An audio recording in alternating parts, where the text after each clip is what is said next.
ఉండొద్దు. పాడు నిద్రలో ఉండొద్దు. లోక మత్తు నిద్రలో ఉండొద్దు. మొద్దు నిద్రలో ఉండొద్దు. భ్రమని నిజమని మోసపోవద్దు.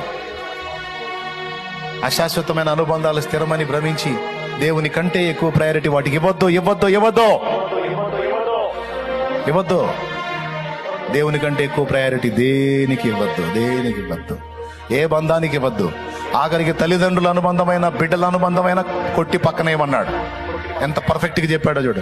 కొట్టేయ్, అవన్నీ పనికిరావు, నా తర్వాత ఎవరైనా ఏదైనా. అంత పచ్చిగా మాట్లాడాడు ఆయన. చూడు, నాకంటే ఎక్కువగా మరి ఎవరినైనా దేనైనా ప్రేమించేవాడు నాకు పాత్రుడు కాడు.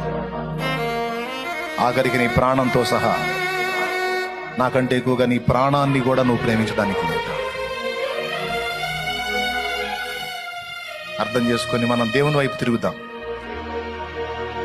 ఎందుకు ఇంతగా మాట్లాడుతున్నాడంటే ఆయన మనల్ని ప్రాణం కంటే ఎక్కువ ప్రేమించాడు. నువ్వు నిజంగా ప్రేమించి అంకితం అవ్వాలంటే అంతకు మించిన ప్రియుడు ఇంకొకడు లేడు.